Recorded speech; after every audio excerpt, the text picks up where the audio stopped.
Know what I'm saying? Stop playing. Good, Shelly, yo. Stop playing. Okay. Fresh out the plane in a whole nother state. I'm tryna eat down a whole nother plate. Seem like my homies was stuck in the hood. I just told them.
Hello, hello. My name is Joan Agoh.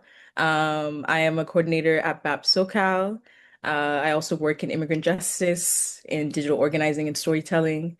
And here locally, I help coordinate the Radical Hood Library, and I'm a part of different mutual aid groups. So yeah, excited to be on here talking about what's happening in California. All right, thanks for being on.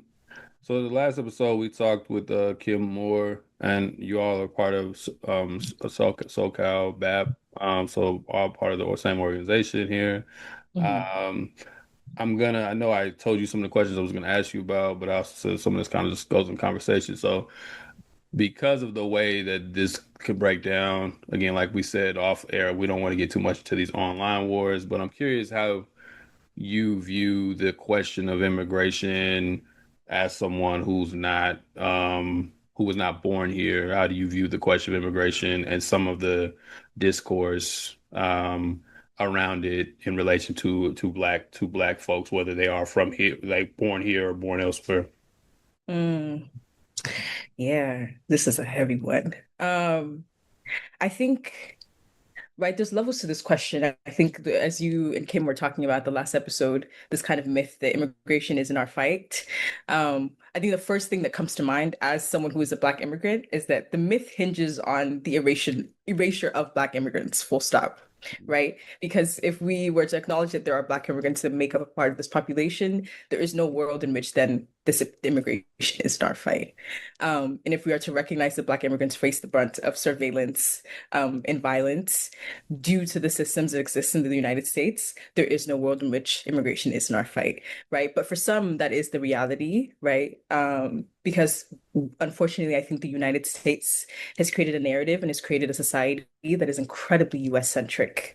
It is incredibly Western centric. And I think when you're living in it, it's kind of hard to see it, right?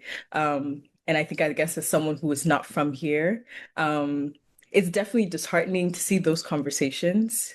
Uh, that tried to kind of, place this unnecessarily like ideological divide between Black immigrants and other Black folks. Um, and yeah, I think for me, I see it as like there are differences within the diaspora and those need to be acknowledged. And at the same time, I think that that doesn't have to take away from the fact that like we have deeply connected histories and that we have to get really real about them. Um, and something else that I think shapes the way that I think about immigration as someone who is not born here, Tiffany Willoughby Herrard talks about that, Black immigrants come in the afterlife of slavery. So the experience that we are experiencing here is deeply tied to those who have been here for the last couple of centuries. And understanding that we come to the US, we are not having the same experience as, other immigrants, but we are coming in the afterlife of something, and we have to get real about that. And we have to get real about how unfortunately that binds us. Um, so yeah, I'm gonna stop there, but it's definitely, I think, disheartening to see this that conversation that tries to pretend that, yeah, Black immigrants doesn't exist. And I understand where that comes from, right? Because so much of the narrative, the face that is put in front of immigrants, as Kim was talking about, oftentimes is not Black folks. Right, right. So because one of the arguments we were talking about in the first episode that people use is you know, Latinos voted for Trump, which technically, if you isn't as a majority, isn't actually true. That's also Mm, so.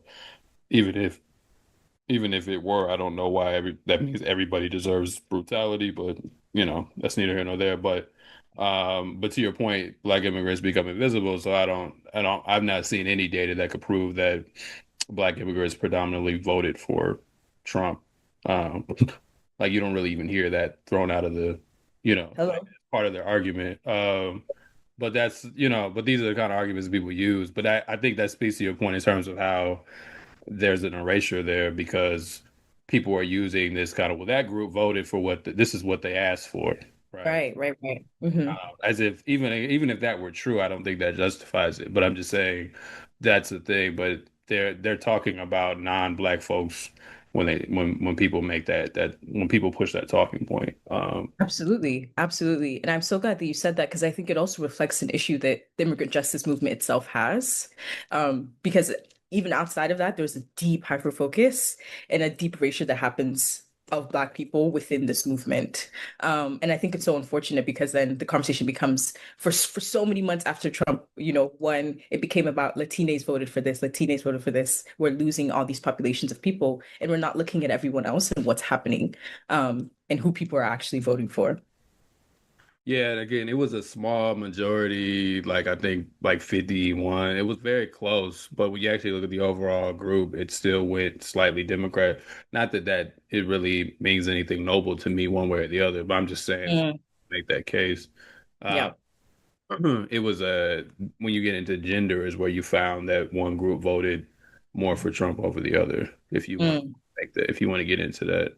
yeah. Um, not to get into, the party politics of it, but I'm just saying these are some of the talking points. I Mhm. guess along with that, then we can walk into some of what happened in LA, but this did happen in California where definitely, California is a deeply blue state. So this argument is even falls on its face even more because most people in the state, regardless of who it was, voted Democrat. But out there, there's still that sentiment, I guess, that when we look at California, particularly or really much out on the west side of this so-called country, the idea that, when we think about immigrants, we think about even who makes up the population. Most people are thinking about, the most people are thinking about brown folks, particularly Mexicans, even though it could be people from all throughout Latin America. Mhm, Uh, mhm. so I guess again, from your perspective, what's been some of the challenges dealing with that perception that it's primarily people from Latin America who make up the immigration base in California, not just in general, but in California. Mm. Yeah, I'm glad you asked that question. I think one thing that I think about is that, like, as all of this is happening, um, there's a deep hyper focus on the southern border, right? Here in whether that be here in San Diego, and the kind of hyper fixation on like images and videos of Central American migrants, non-Black Central American migrants who are coming through San Diego into the US. But what folks don't often see or talk about are the encampments of like Haitian migrants in Tijuana, Mm. right? Folks don't often talk about the lives that like Haitian migrants till this day have had to create for themselves while facing deep anti-Blackness, even from other migrants in Tijuana, in these borderland places. Folks oftentimes don't talk about, the parole process for Cubans, Haitians, Nicaraguans, and Venezuelans, which was a process that for a long time was one of the only ways that Haitians could come into the United States, right? Because of anti-Haitian sentiment, animus, whatever it might be. Um, and that was shut down by the Trump administration very quickly once he What what entered was office. what was the process? The parole process for Cubans, Haitians, Nicaraguans, and Venezuelans. The abbreviation is CHINV. Have you heard of that? I don't. Mhm. Yeah, I Okay. just wanted to Yeah, get it on record, for and sure. and Trump and them just recently shut that down. Is that being challenged? Yes, it's being challenged. Yeah, I work with some folks who are currently challenging that because, yeah, what they have essentially, and it's part of like this larger project of delegalization that this administration is kind of intent on, which is that, there are folks who are here on parole, who've been given a couple of years of parole, and some of them can try to adjust to other statuses. What they have tried to do now Or is parole as immigrants or parole to live here? Because I'm just thinking about people that don't know nothing. They no, think, for sure. Yeah. So that's humanitarian parole. So parole not as in, and this, I appreciate that reminder to, to think about who we're talking about. Parole not as in like the sense that we think about within prison in the US, but parole as in humanitarian parole, which is a process by which folks can sponsor people to come into the US for 2 years or however many years it is. And so it is a process through which Haitians were able to come into the US in the last couple of years through a sponsorship program. Now, there are a lot of problems around that, and obviously issues that we can get in because it essentially was a kind of replacement for asylum, or was pitted up as a replacement for asylum. Um, and the administration shut it down. Uh, and what they're essentially seeking to do is essentially make people quote unquote illegal by removing their parole status before it even ends. And when they do that, they also remove people's work status, uh, aka their EADs. They remove their ability to adjust to other statuses. And along with that, the administration also shut down TPS, temporary protected status, which is a program in which folks from places like Haiti can come to the US for specifics, and can are able to work through TPS, right? So what happens now, if you created this kind of quote unquote underclass of oftentimes Black and Indigenous people who are now in the US or in a precarious position, right? And so those are parole processes, or those are programs that oftentimes aren't, on primetime news, but affect us the most. And I think about Del Rio back in 2021, which is a case that we're still fighting to this day, right? Where there were thousands of Haitian migrants under the bridge who were harassed and had to endure violence at the hands of DHS, Border Patrol, et cetera, et cetera. Even though the government knew that Haitians would be coming. And so I think when those things are happening and when those stories aren't being told and kind of sidelined, we find a situation in which folks are not having to really encounter and deal with the ways that anti-Blackness shapes how we even think about freedom and shapes how we even think about who is worthy of like stability, who is worthy of movement, who is worthy of freedom. See that I'm veering away from your question, but those are just some of the things I think about. This is helpful. I mean, this is the details of it. How many people got kicked? How many people? I don't remember the number off the top of my head. How many people were under these programs? Remember, it was in the hundreds. Yeah. So that's 500,000 people who we essentially have quote unquote made or seeking to make illegal. And when this might be veering off a little bit on my part too, but I think it's important to understand these things because again, there's one of the things about this particular administration I will say that's different than a Democrat or particularly even Biden is just the amount of they rush for headlines. So if you are subscribed to any news service, you're getting, and liberals love to gas it up because of its Trump. So you're getting a massive amount of just headlines, breaking news, this order in court, or this order, unless you are like myself, where this is kind of your job to keep up with these things. It's really hard to even understand. And even I admit sometimes I just see the headlines and I don't have time to read every article. Yeah. So when they get canceled and this has to go to court and be challenged, like what is the person under this program? Like what would the average Haitian, what are they dealing with right now? Are they leaving the country? Are they self-deporting? Like, how does this, is it just kind of a variety of things? Like, what are they dealing with? What a great question. First, I want to start with what you said, which I think is really important about these headlines, these like super sensational headlines, because obviously the intent of this, and they talked about this before the administration even began, is to flood the zone, right? So we're going to throw a bunch of stuff at you. And so now imagine us as, people are interested or are thinking about what's happening in the world. And then there are people who are just directly impacted by these processes and are looking at the news and trying to figure out, okay, what am I going to do with my life, right? So for example, now with TPS, once they shut that down, and you can go on some of these membership organizations, you'll see in the comments tens and hundreds of like Haitian people saying, my boss is telling me I can no longer work tomorrow. What does this mean? Or sometimes in the courts, these things take a long time. Sometimes you'll get a ruling from the district court that says, okay, we've, put a temporary stay on the government's order, or there's an injunction on the government's order, and then sometimes in those cases, folks can kind of take that to their bosses and say, hey, look, this judge has ruled that this is unlawful. I can continue to work. But either way, what that creates is like a situation of precarity, like a situation of instability, right? Where folks don't know necessarily what they can do, don't know where to go.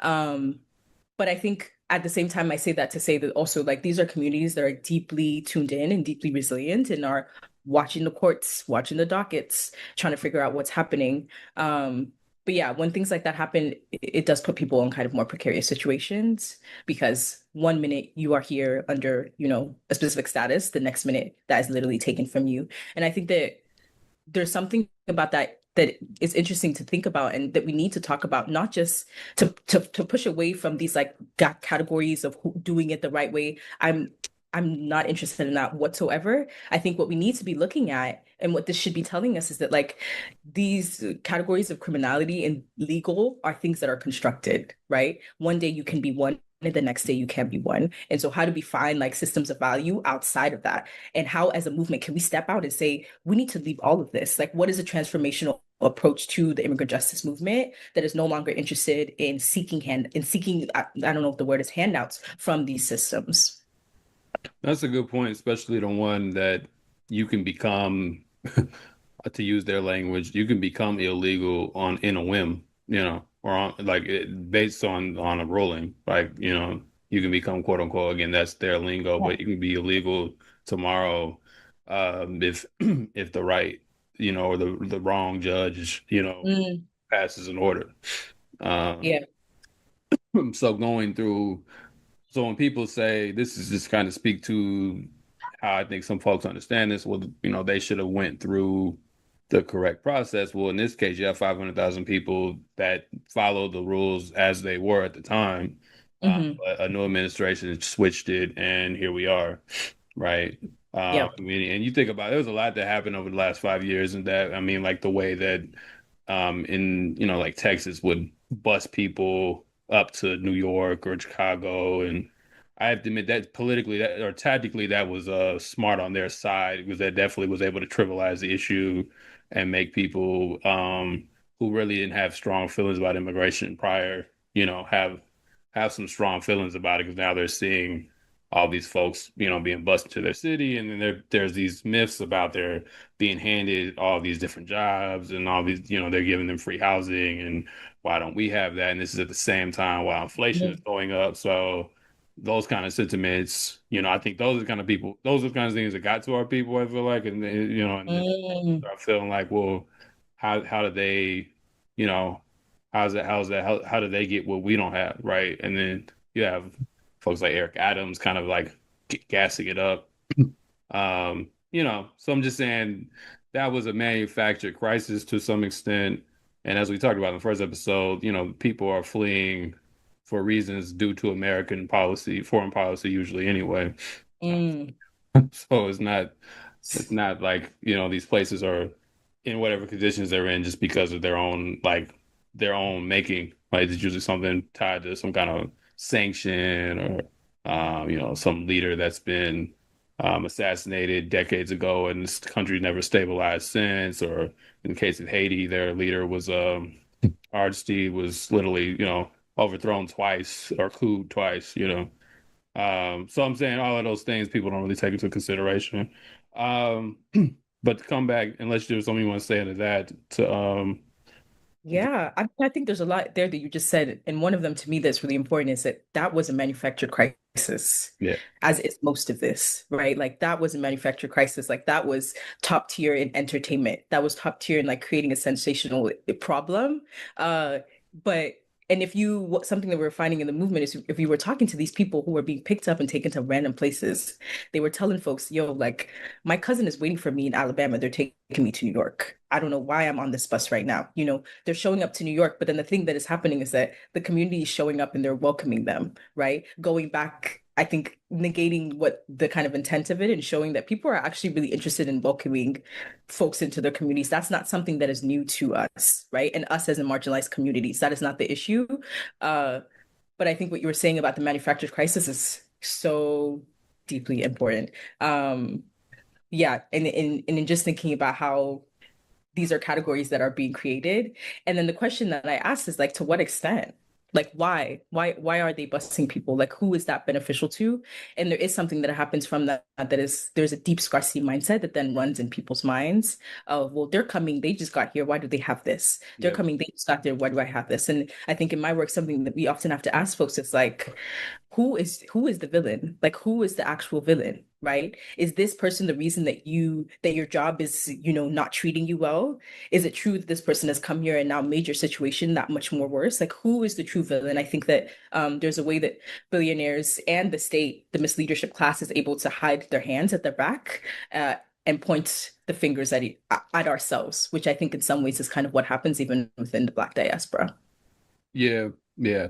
I think so, and because I didn't really, I mean, there's always black folks growing up that, I mean, I have family and friends that, they make their bigoted jokes, or they talk their little shit here and there, but it's not that deep. Like they're not really necessarily. Mm, Granted, it's just like we live in a neighborhood that has Mexicans, and they might talk shit about Mexicans, and they talk shit about us. But it's kind of like it's not really that deep. It's just kind of a day-to-day interpersonal thing. And then those kind of sentiments, I saw gassed up more, to be more than just the casual joke that I might not laugh at, but that happens. It became like, well, they're taking this and that. Now you didn't hear that as much, and maybe even like 10 years ago, you know.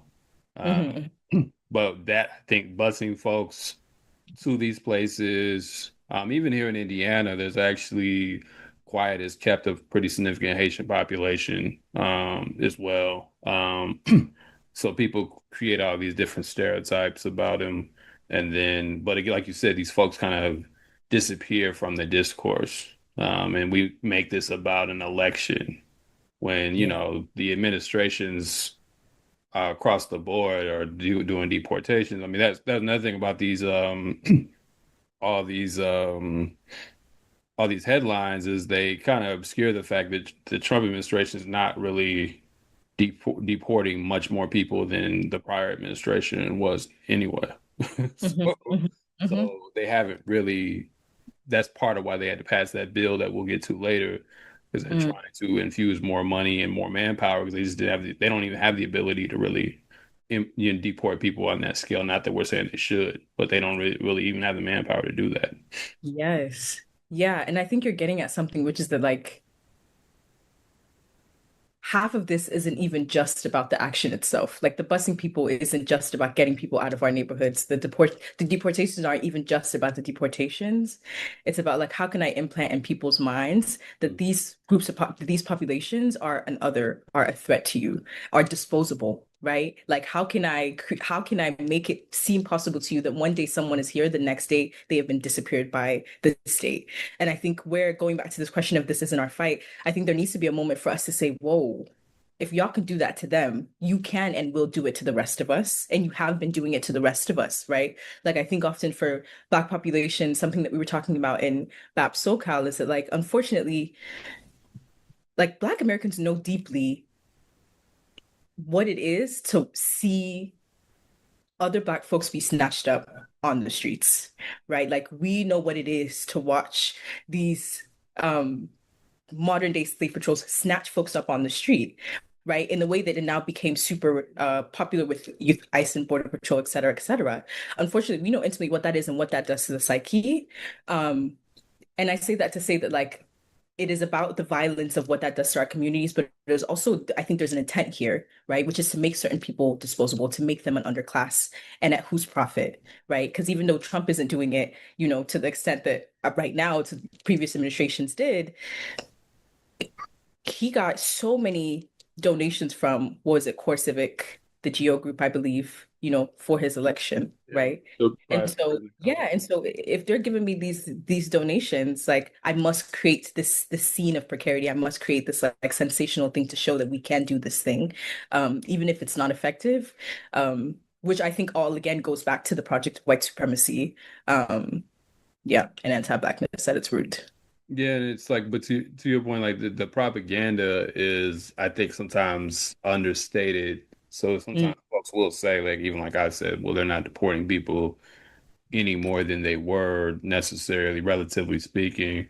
But the propaganda sets it up where they can pass a bill where maybe now they can deport people if they I don't think they have I still don't think they have the competence to do it just because, this isn't a very competent administration. But I'm saying like beyond that, they can set that agenda. Now you are seeing, and I think with some polls, people are starting to change their mind on this stuff because again, because of all the avalanche of headlines and folks getting pulled up at Home Depot and things of that nature. I think that's turned a lot of mhm, folks off. But, Americans are very fickle. So, again, this is an issue that when Trump ran the first time, everybody was all like pro-immigrant, and then Biden and then Kamala were, they think they let all these people cross the border, and like we talked about the busing, and then people are like, with all the inflation happening, and now, everybody's like deport them and all of that, right?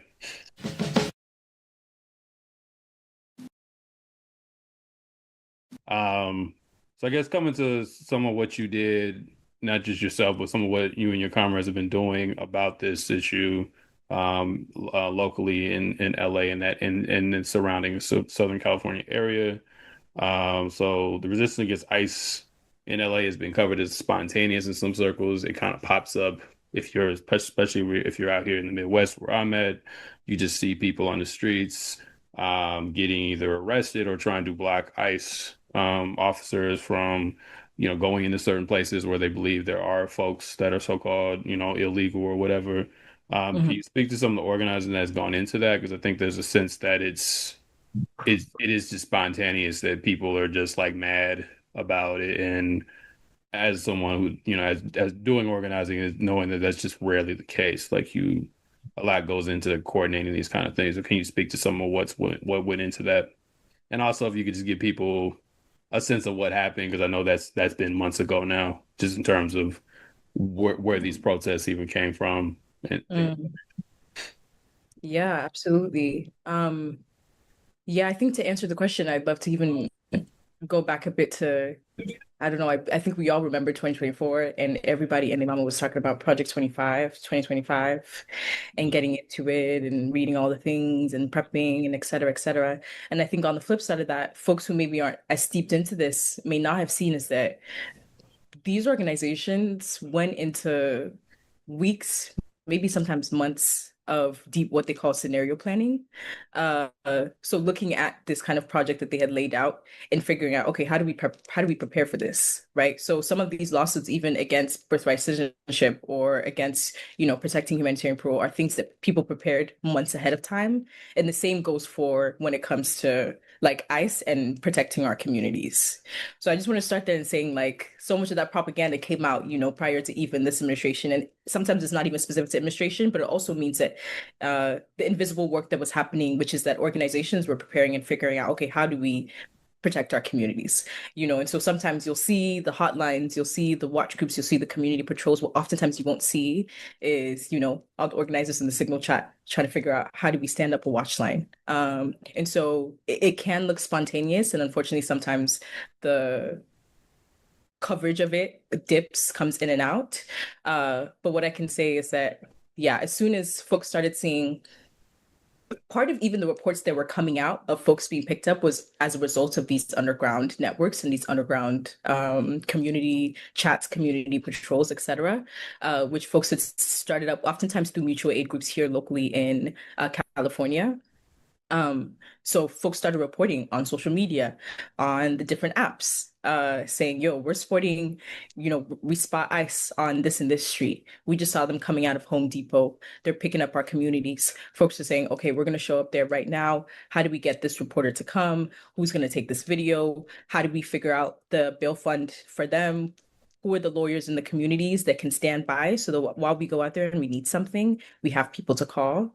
So just to speak to a little bit of what goes behind that. And BAP So-CAL earlier this year, we joined Community Defense here in LA, which is a coalition of folks started up by Unida del Barrio, which were organizing a bunch of community patrols all across Los Angeles. And so a lot of it started kind of popping up on the east side and around surrounding areas in Los Angeles.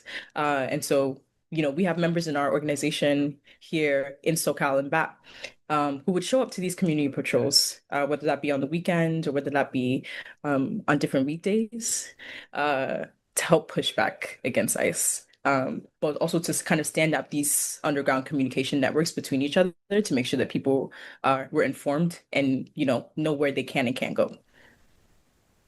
Right. So just to kind of, I guess, run it back, you're saying there was scenarios as in if this administration win or if this candidate wins versus that candidate, or even look when you were even saying with Project 2025, that people go through Project 2025 and say, okay, if this is what they're going to do, this is how we're going to prepare ourselves. Yes, exactly. So different, I can only speak within the immigration movement. Different organizations were looking at, okay, they're planning to do these policies. We don't know if it's actually going to happen, but what would it look like to push back against that?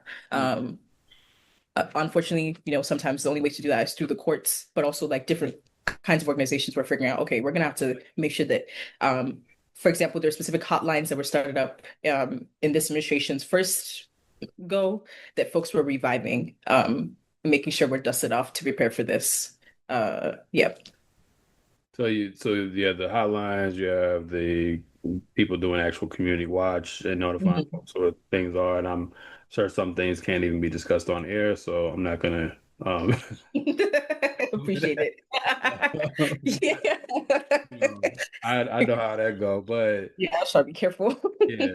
But so you have like, people doing different work. I guess so y'all didn't go sit on a building and watch the world burn? Like you didn't decide to And say? put our hands up. No, sir. You didn't say you needed rest or anything? That's crazy. Why would you say that? That's There is rest in resistance. You don't believe that? no. Um, that's hilarious.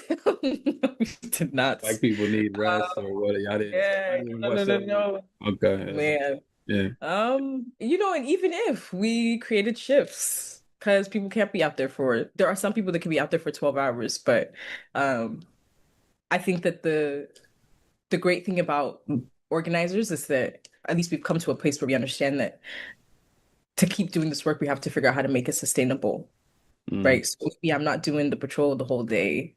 Who's the person I'm tapping in if I need to step away or if I get injured? I think people would also, yeah, built up some protective services or protective ways of protecting each other from, the last couple of years as well. Uh, and all not to say though that there was obviously a moment when everything was happening where there was this kind of like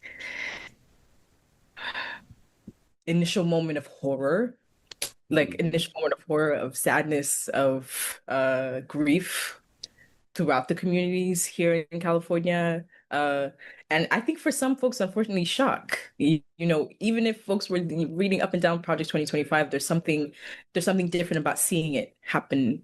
There's something different about seeing it, and not just on the news, but on your way to work.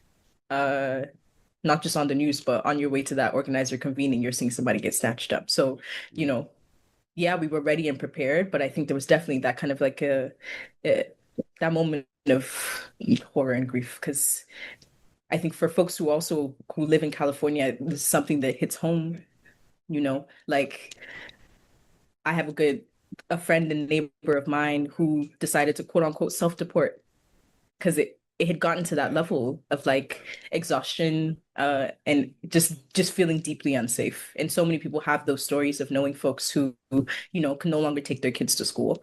Uh, but the flip side of that is they have folks who can, so we've built networks of people who um yeah are stepping in where we need to. But yeah, no, we did not sit on the building and watch the world burn, even though sometimes you want to. Right, right. There's a meme. I don't know if you ever saw that, or it's not a meme. I don't know what it is. It was a picture created. Did you ever see this? Which one? I Oh, don't you know. never Me? saw this. Good for you. Is a black woman sitting on literally somebody made. Oh, I know what she's talking about. Yeah, Yeah. but the Maybe for me. 92%er. But yeah, I said I'd stay out of that, so I'm not gonna go deep down that. But I just had to get that one in. But in all seriousness, though, I do think that speaks to, the y'all. I think it's a good what you're speaking of is a good example of how like elections are not the end all be all. Like obviously there's major horror about, certain policies being put in place, and I'm sympathetic to that, regardless of my feelings Mhm. about each party. I do think we need to acknowledge that that is a reality for folks, and we don't always need to beat them over the head about everything's the same and all of that. Like sometimes Mm, you gotta let it breathe. mhm. But at the same time, like you were showing, like it doesn't mean you just sit on the side of the building and watch the world burn as if somehow the world will burn away from you and it won't come get you. But it's also just like there are things that people can do. Yeah. And if people can do this in immigration, people could probably apply these things more broadly. And that's been one of my complaints is, Yeah. I wrote a piece about this in relation to DEI, which I have a lot of issues with. One of the things I felt, and not to get into DEI, but just more so about how we get caught up on these topics and it's just very demobilizing, you know. Mm, DEI didn't actually prepare people for the very things that they wanted everybody to talk about. So when the so-called fascists come, like all these workshops didn't prepare you how to deal with them. Like then what was the point of any of that? You know what I'm saying? So it's just like we have to be prepared for these things, and we can't be saying all this social justice language, but then there's not an actual, like you said, we're not game planning it.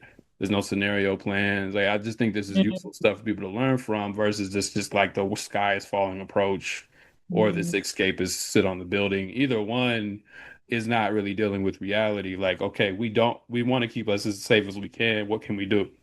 Yeah, yeah, yes. And going back to what we were talking about prior, I think there's a way that paralysis accompanies propaganda. Hmm. And likewise, right? Like part of the project is also paralysis. Like I'm watching the world burn. Where do I go? And I think that, in our work, like obviously we have to, yeah, like you were saying, you can't just be beating people over the heads and like recognize, okay, what are you coming to me with? What are the feelings? What are the worries? What is the language that you do and don't have yet? But at the same time, like I think it's easy to forget that I think the same war machine that is causing terror all across the country, all across the world, is the same war machine that is causing terror in our very own neighborhoods. Do you know your neighbor? If they cannot go to the grocery store, can you go to the grocery store for them? Do you feel me? Like, do you have their numbers? Do you have their emails? Do you have like their addresses? I was talking to a friend about this kind of the grief that comes from like watching, whether it be genocide all across the world and feeling like there's a part of violence that is almost impossible to sometimes address. And I was talking about, yeah, just I think that we have to remind ourselves that, that same imperialist state that is making that possible is the same one that is snatching our folks up from the street. Like we can do something about that. And, the thing that I'm trying to take away most from, and I hope that others take most from everything that's been happening, not just in California, but all across the country is that, you know, like as much as those videos are going viral of, ICE snatching folks up, I also hope that the videos of communities literally chasing ICE out, right? Like literally chasing these people out and protecting each other. I really hope that that remains in our psyche as a reminder that these institutions are not indefinite and are not untouchable, though they like to prop themselves as such. Like, yeah, we can do away with them. We can't stop them, and even if it's not on the news anymore, folks are still showing out. Like people are still barricading themselves in their homes and protecting themselves and their neighbors. And at least for me, I think that's one thing that I'm taking away most from is that, you know, they can seem scary, ICE, police, border patrol, et cetera, et cetera. We're seeing people push these folks out. Like humiliation works, shame works, et cetera, et cetera. But No, I appreciate that. And I think kind of lost my thought, but I think yeah, I lost my thought on that one. But yeah, I just think I don't know. Again, we can resist these things. It's not just about voting or not. I think mhm. the discussion on voting is another form of propaganda, really, regardless of what side you're on, because I just feel like it making the fight about voting, whether you vote or not, I think is a useless conversation. Because I mean, Mm. because the stuff that you're describing can be done whether you believe in voting or not. You know what I I mean? lo- Like, Yeah, yeah. so, like everything you said could be done whether you are a third party person or a Democrat, even a Republican for that matter. Everything you're discussing could still be done, and I just feel like when people make it about voting, that you Mm. all these other things that you could be doing and making it that the major dividing point, and that's it, right? Like that's just not enough, right? Like I think demonstrating that, and like you said, these are not that's what I was going to say. These are not fully competent, this is not a fully competent administration. Really, America in itself is not, its opulence kind of allows it to limp along despite its incompetence. And as my comrade Mamadou Tao, who had to flee the country, it was a pro-Palestinian activist out in Cornell. Mm.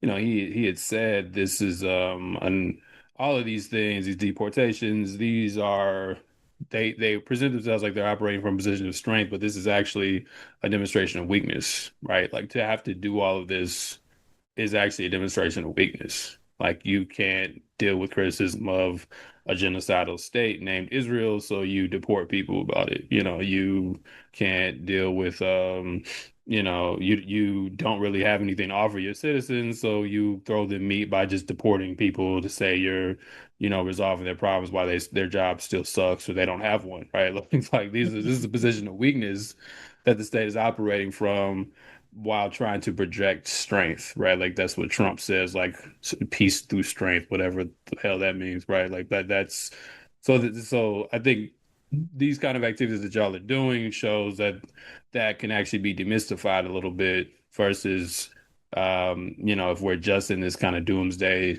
spiral that a lot of folks have, resorted to, like the world is over, democracy is falling apart, et cetera. Like, Hmm. uh, Yeah, yeah. yeah, yeah, yeah. Uh, as you were speaking, it made me also think about like this thing that you're saying of this is a revelation of weakness. I think that the same thing can be said, which is this it feels like the same thing, which is the carceral state.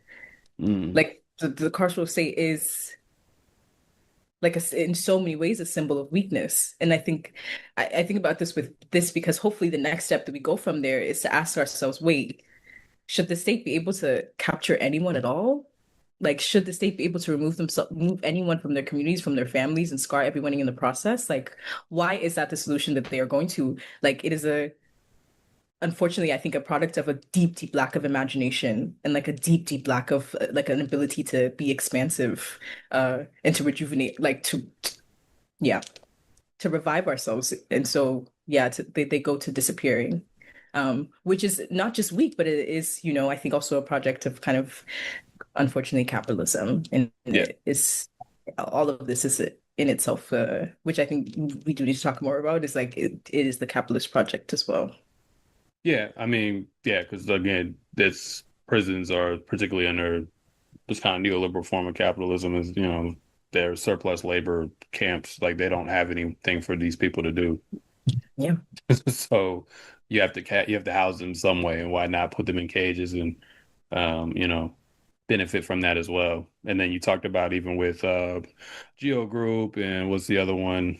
Um, Where's the Wick? yeah, these motherfuckers changed their names. And But those are those private prison companies that, a lot of people like to talk about in relationship to black folks. But again, a connection that people want to make. So like we've made an argument where we've presented on this show before that private prisons have very little impact on the overall economy of prisons in terms of the actual amount of prisons that they house. But when you move into actual migrant camps and facilities, that's where they own, like I think like 70 something percent is owned Mhm. by those companies. So private prisons, for people who like to complain about them on just the quote unquote citizen side of it, also have a major investment, even more so under this administration, in housing all these people who are going to eventually be deported. And sometimes I don't even know if the point is to actually deport folks as much as it is to just put them in those cells and make money off of them in that way. Uh, and maybe that's why deportation is actually not as much of a priority for this administration as they make it sound, because maybe that's not really the motivation in some cases. It's just maybe that's a thought. Uh, but but but again, making that connection for folks in terms of just the same private prisons that literally do profit off of black folks in prison, even if it's only like 7 or 8% of prisons, those companies are profiting off of, people being, rounded up and put in and thrown into cells. And they like to call these places facilities and these like soft terms when, they're really just prisons as well, and they're in cages. They like to talk about them like they're these almost hotel like atmospheres or something. And that's, if you ever been to one, that's definitely not what Mhm. they are.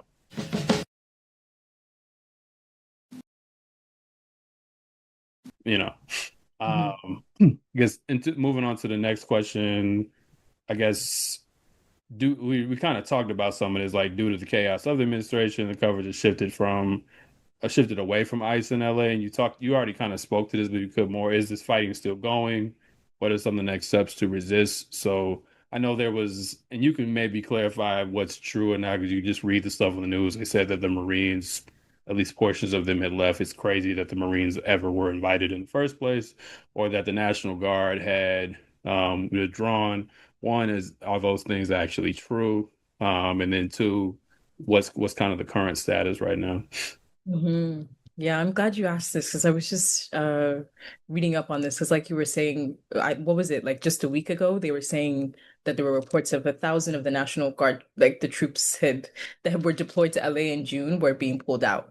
Uh, but at the same time, just yesterday, like our folks are telling us that Border Patrol was increasing their presence in MacArthur Park, which is a section here in LA, where a lot of marginalized folks live, where there are a lot of unhoused folks.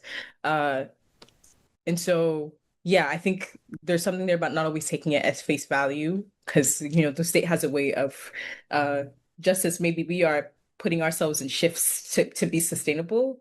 I think there's a way that the administration is, one day it's the national troops, one day it's Border Patrol, one day it's ICE.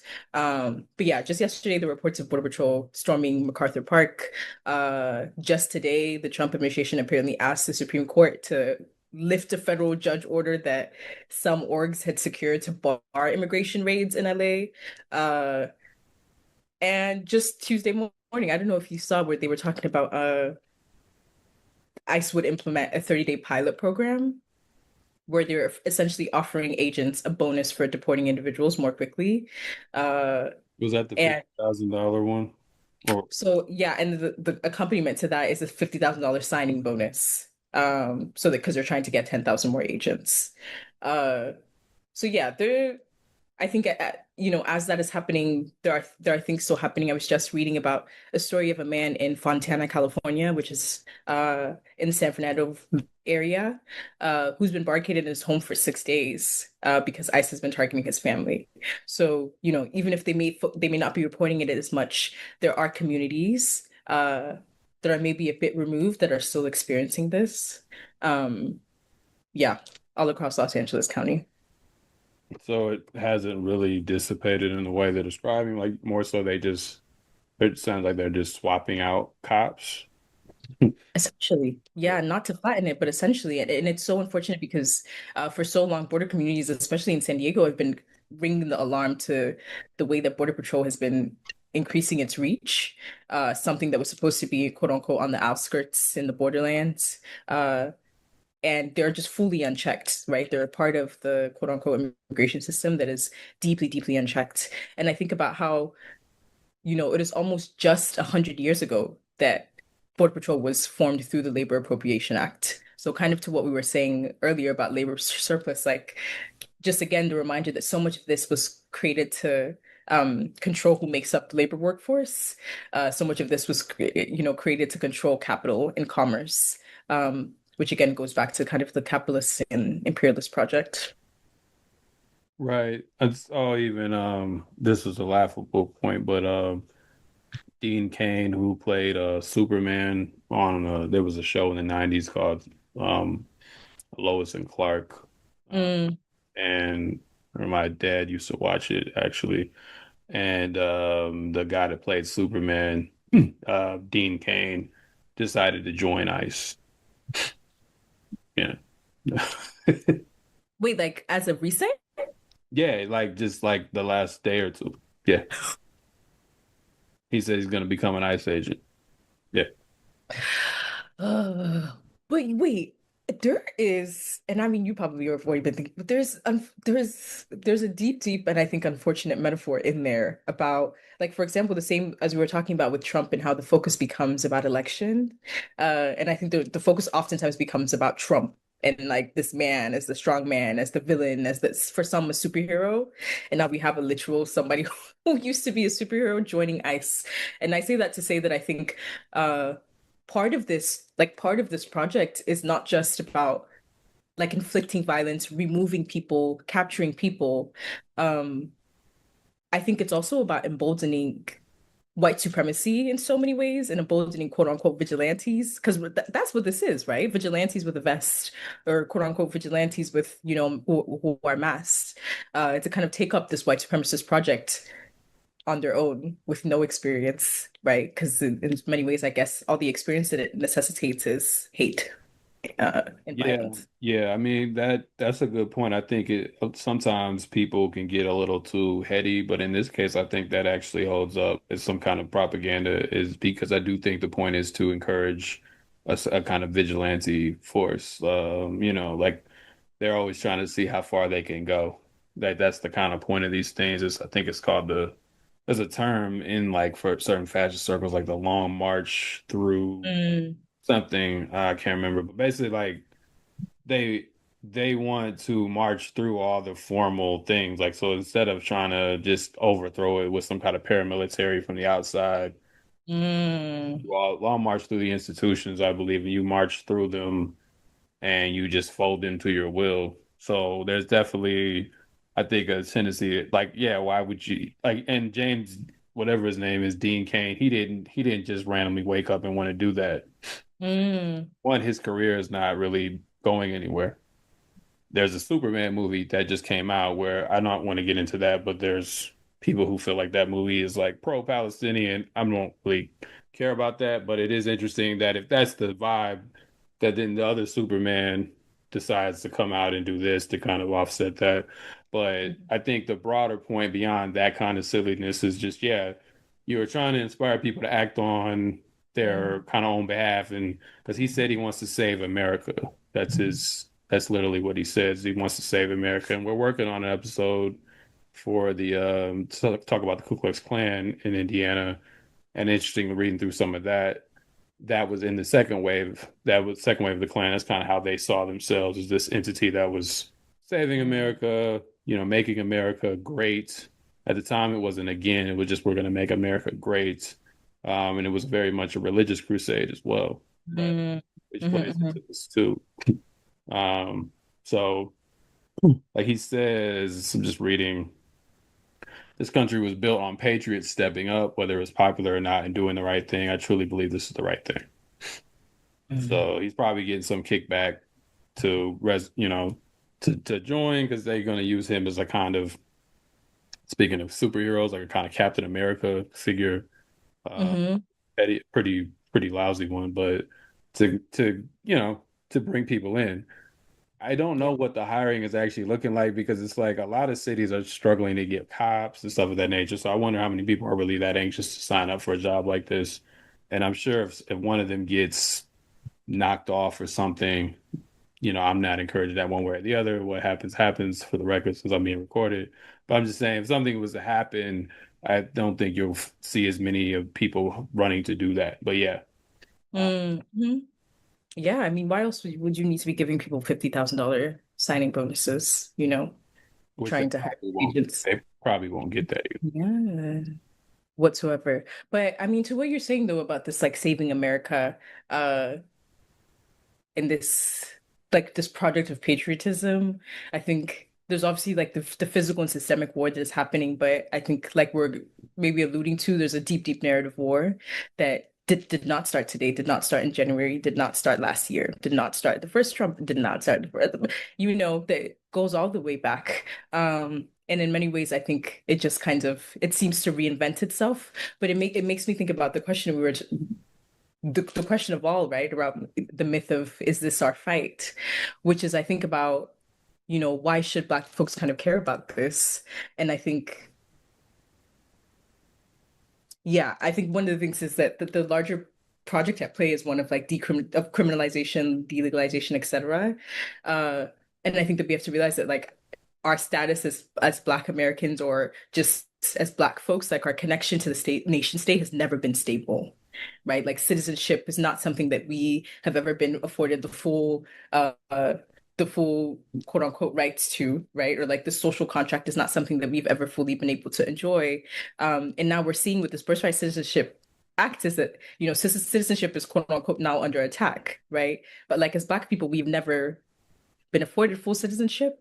We've never been afforded the full protections of that kind of social contract. So I don't know. I say that to say that I think there's a way that oftentimes these issues start with Black people, and then they extend to everyone else. But also that we should be looking at this and be somewhat alarmed at how it's allowing them to expand surveillance, how it's allowing them to expand these kind of uh yeah, these constructs that will harm us first and foremost, even if we don't even get the primetime television. Yeah, and it's like I think that one of my issues was people try to piecemeal this. So let's say, you know, I give I just concede immigration to people like let's say I'll just concede all the points, even though they're not all true. The immigrants are taking your jobs. The immigrants are violent. Let's just concede all the racist myths that people create about immigrants.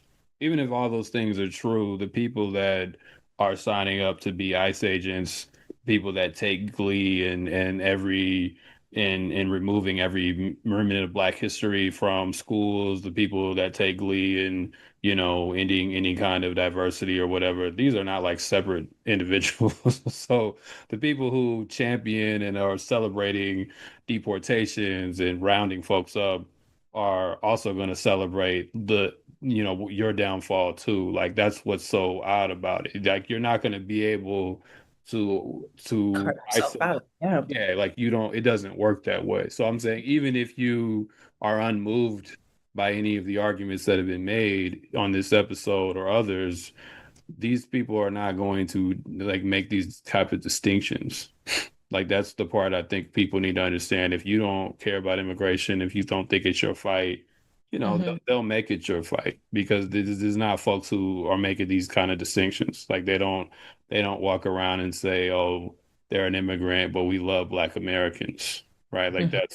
that's not how this works. Now they might highlight their hate more so, like you want to talk about the Klan, they had this really strong hatred for Catholics. And this included folks who now we would understand as white, but really weren't classified as white at the time. But Black people still got wrapped up in that, even though we weren't Catholics at all, right? Like most of us were actually Protestants, relative to how you understand Christianity, and Black folks still got rounded up in that. So I'm just saying, white supremacy has never been the most precise thing.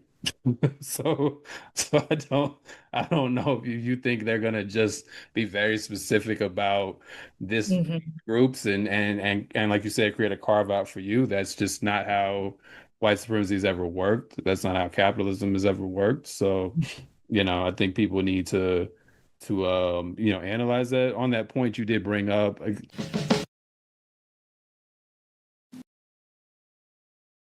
two more things when we get out of here. You did bring up this birthright citizenship, and that was something that Trump signed an executive order to eliminate it. And they've been working on the entire administration is working on this kind of executive theory of that the president is actually who should have the bulk of the power, not even necessarily Congress. Um, so they're like, we're gonna sign these laws that get struck down. If they get struck down, we'll fight them in the court, and maybe Supreme Court gives us leeway. And as we've seen in some cases, they have. This is Hmm. clearly a, 14th Amendment. Amendments cannot be upended by the president in any common sense legal doctrine. Nonetheless, they're still trying to challenge this. And Hmm. I was reading through the actual, I guess, executive order, and they were saying that in this executive order, I think they said you have to at least have a parent who is American or a naturalized citizen, at least one or two parents to then become a citizen, but you cannot simply be one if both your parents are not, from here or not naturalized or citizens.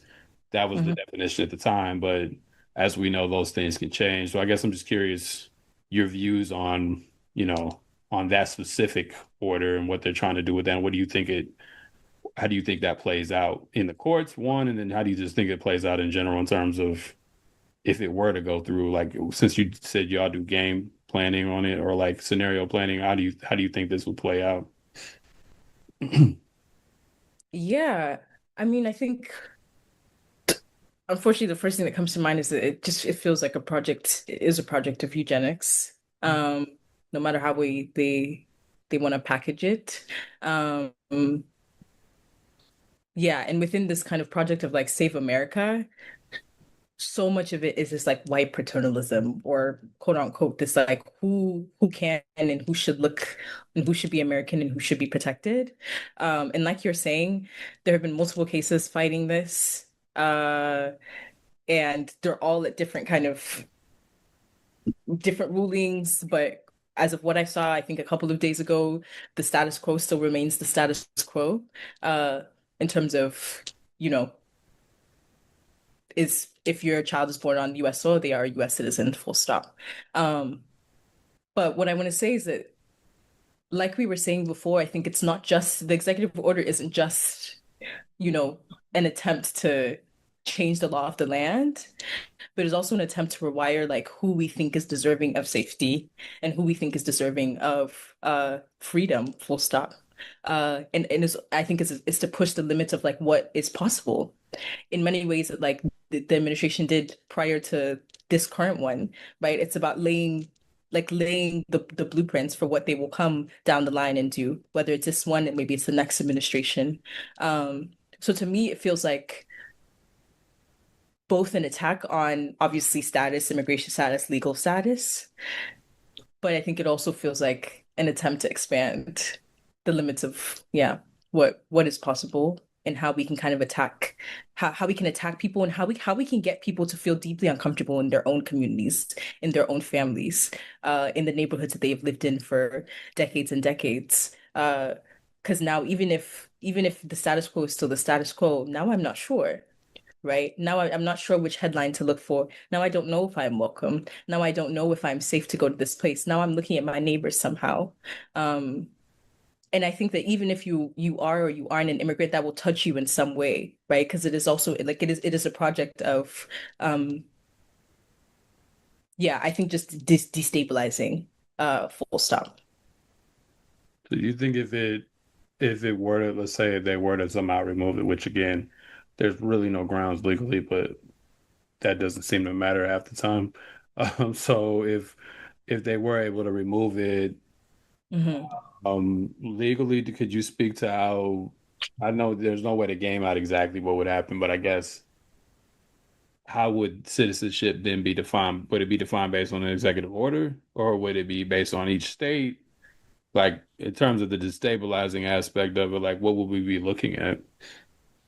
Yeah. So that is the unfortunate part of this because there are some of these cases that let me pull up actually. I think the latest is that the the Supreme Court apparently left open the possibility of pursuing what they call injunctive relief on behalf of a class. So as opposed to like making it the law of the land for the entire country, making it the law of the land for a specific class of people. Now, a specific class of people could be Texas. A specific class of people could be, it could be Alabama. It could be California.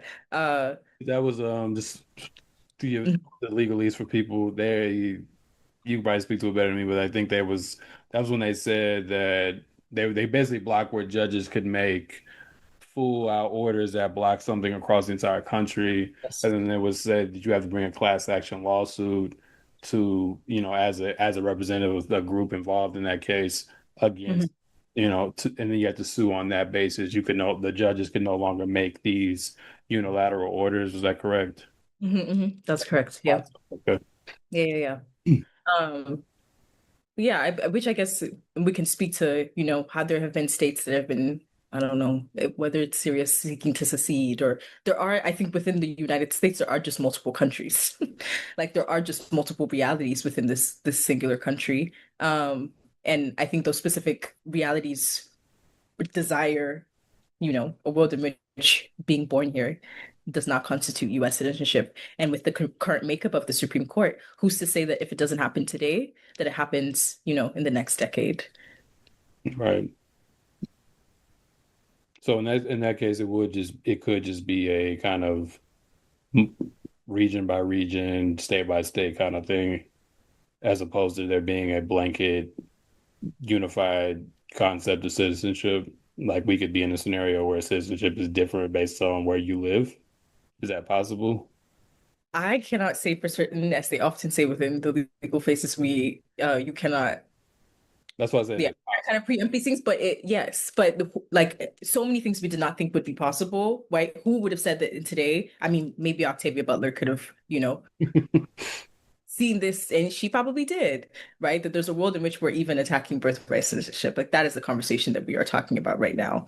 Right. Uh, so as someone who is mindful of the ways that yeah, our foremothers, etc., have been laying out these blueprints, I cannot rule out anything, but you can't say for certain. Uh, yeah, I'm not the biggest fan of the legal system. Nah, me either. Yeah, I understand. Yeah, yeah. I just again, I don't. I like we said, we're not trying to encourage skies falling. I think it's also like people need to game these things out too. Mm, But even in the fact that you got to game these things out, like you don't want to be in a scenario where you have to game some of this shit out at all, honestly. So, but this is the reality that we're in. So I mm, think people need to consider that.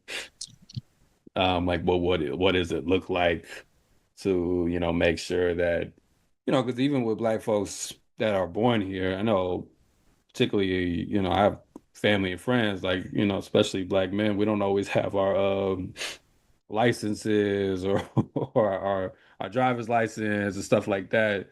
And, if this ever was to happen, these are the kind of things that can be used against you just because you just don't have a license. You don't really have any identification. Um, a lot of times, it could be due to expenses. People have misunderstandings of like how the law works, especially if you have a felony or something like that. So, these are also things that could play out in a weird kind of way because there are mhm. stories of folks, even since this administration has gotten office, where people were American born and it didn't matter, you know, they were 100%. they were locked up or 100%. whatever. Uh, Yeah, and so yeah, sorry. no, go ahead. No, no, and that's why I was gonna this part of why I was saying like I cannot say that anything is impossible because it will happen regardless. Like Mm. if and it is happening regardless whether or not you are a US citizen.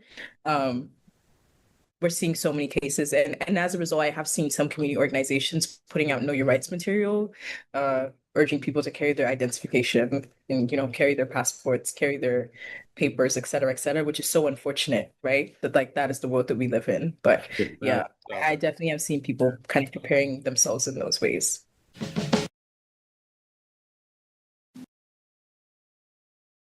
yeah. Um, Last question or last maybe second to last question. Um, on the bill that passed, or we were going to get at that. We kind of already spoke to a lot of this. So did you have, I guess for people who don't know, there was the so-called Big Beautiful Bill. I don't have the exact numbers in front of me, but there was a lot that was in there. They created Medicaid work requirements, which we already have here in Indiana. So, but now that's going to be, nationwide. People have to work to get Medicaid, to get food stamps. There was a major tax cut that was just extended. And then there was there was other features of the bill besides these three things, but there was also over 100 billion more dollars um, given to ICE. Then, and the goal is to split that money into building more detention camps and then into building up the border, like the so-called wall that both parties have been supportive of, despite the rhetoric, and then the money that's going to go. I can't get on the exact numbers in front of me, but a certain portion is going to go to hiring more officers, as we already kind of spoke to in terms of the Superman and all of that shit. Um, Mhm. so I guess we already kind of spoke to the technicalities of that in so many ways, but I guess how has that resonated with people that you're working with? Like, I'm more curious, like how does that kind of news resonate with some of the folks you have to work with in your job? Mm. Yeah, I mean,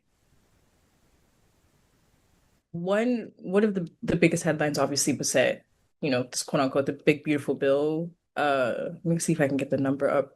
Um, it was something like provides 170.7 billion in additional funding for immigration and border enforcement.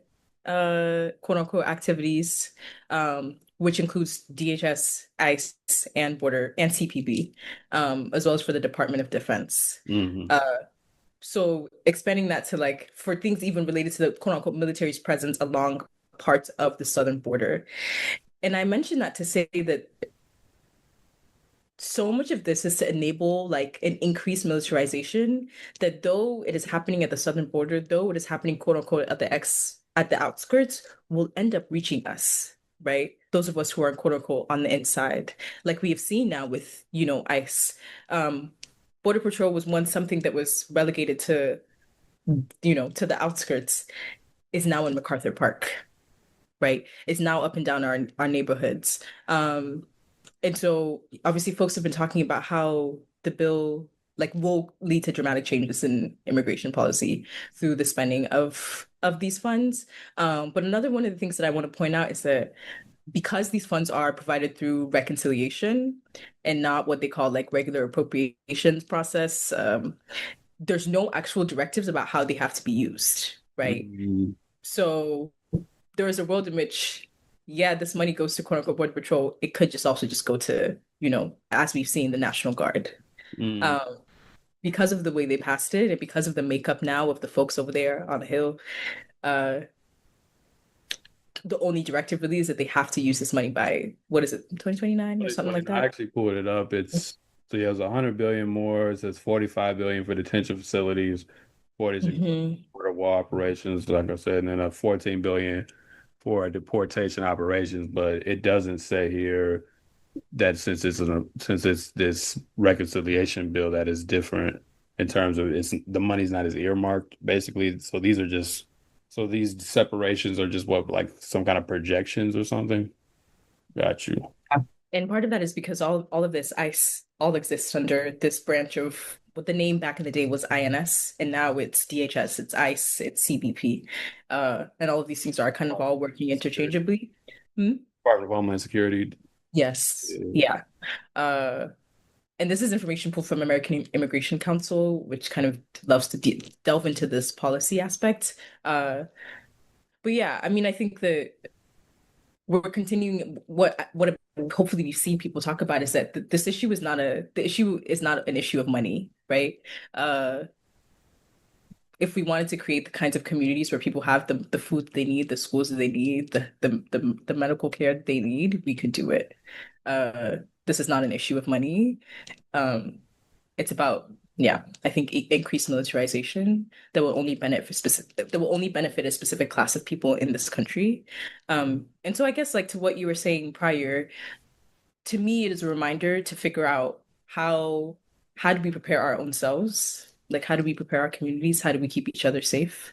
Um, yeah, whether that's your own internal scenario planning. And that scenario planning could look like you're talking to your friend uh, and you're giving them the information that they need in case something happens to you. It doesn't have to be this big grand thing. Yeah, it could be just within, or the people that you live next to. Do you know other people that live next to you? Because yeah, they are definitely arming them up and beefing them up. Um, and I think in ways that we're seeing the fruits of what was planted, whether that's 5 years ago or whether that's in 2003 when ICE was created, uh, 10, 20 years from now, maybe even tomorrow, we'll see the fruits of this quote unquote big, beautiful bill. Yeah. Yeah. Yeah. I mean, the only upside is that a lot of that expires in 2029. Like, that's the only upside I could find out of it, as in something else could take place by then. Yeah, but like you were saying, this is not, if white supremacy is not exactly the smartest system in the land, Yeah. right? It's not the most organized, it's a bit unstable, right? So who's to say how they kind of rush use that money? Yeah. I think I sometimes the incompetence of the state works in our benefit because I don't even think they know what to do with that much money. Like honestly. I mean, so I think that won't mean that no harm will happen, but that does mean that maybe that gives us some time to plan things out because I don't think they know, I think it's been clear this administration doesn't have a clear plan, even though they have a whole blueprint written up, they still are bumbling Mhm. around Project 2025, as much as people gas it up, isn't the most coherent thing to read either, if you actually read it. But so that does give us space to organize against some of these things for those who are involved. For those who think that there's no fight to be had, I don't really know what to tell you. We've done our best. Uh, but um,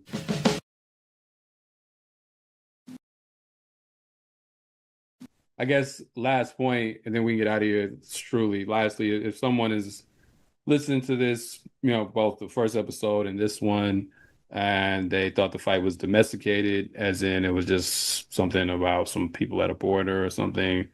But if they do now understand that it's bigger than that, that there's a lot of different connections to be made, what do you suggest that they do? What do I suggest they do? I would suggest that you get tapped into some mutual aid groups in your neighborhoods. And sometimes those aren't the flashy nonprofits, those aren't the flashy organizations. They're the groups of people who are making sure that, their neighbors have food, but they also might be the groups of people who can set up the hotline. I would encourage folks to continue to read up on how the US has increased militarization domestically. Is also something that is happening across the world, right? Like there are military bases all across the world. Why is that? I would encourage folks to continue to ask questions about why it is that these categories are so unstable, why it is that you can deem someone illegal and therefore snatch them up from the streets. Encourage folks to ask themselves why that's been happening, over the last couple of decades outside of even immigration. Um, and to really think about how much this is a systemic and physical fight, but it's also a narrative war. Um, and the questions that have been implanted in your minds through propaganda about immigration, about immigrants, about why they're coming here, uh, there is an intention behind that, right? And the intention behind that is not an intention that will benefit you and your community members. Um, yeah, it is an intention that will benefit the billionaires. And I think the last thing that I also want to mention is that when it comes to immigration, people often, love to talk about how, well, like why are they coming here? All these people are fleeing their countries and they're fleeing horrible situations and et cetera, et cetera. And I think that as much as that's important to talk about and focus on, I would also encourage folks to ask why not? Like why can't we not have freedom of movement? Why is it that this country has benefited from pillaging nation states all across the world, right? And is now trying to hold on to their pearls. I think this is an issue not just about and it is people are fleeing really intense situations, but we also need to think about how important it is to fight for freedom of movement because we are moving towards a world in which the fight will come and it will reach you. Um, just as they're trying to like tamper who can move through the world, uh, more and more we may be seeing them trying to stop how we can even move through this country itself, right? And it's happening. We're seeing what as people are driving, right? Do you need what kinds of identification? Who's getting stopped, et cetera, et cetera. Um, I think that unfortunately this is a fight that is about the US, but I think it's one that is also about the world. And the things that seem really far away will end up reaching us. But also, I think on the flip side, that there are things that you can do. There are things that you can do. Join community defense groups, join your mutual aid groups, read up on this, talk to your neighbors. I think that it is meant to feel impossible, but it is not impossible. And that we can all be doing our little things. Yeah, trying to end on a positive note. No, that's good. I definitely appreciate that. Again, I think people have to consider this, and I think even when people say that this could come to your door or things of that nature, I think it's important to discuss that. But it's also like that shouldn't. This is a moral question, but I don't think that should always be the impetus for something. Like only when Absolutely. it's at my door do I then care, or only when you inform me that it could come to my door do I then take this seriously? Like that's not, I don't think that's a good enough reason. I don't think the world is better off if that's how people live in it. If it's just when this might come to my door, right? Like Hmm. it should be enough that children are separated from their mothers, or it should be enough that in Palestine that, that parents cannot feed their children and they're dying over that. Like that should be enough, whether or not it could happen to you or not. Mm-hmm. So Yeah, absolutely.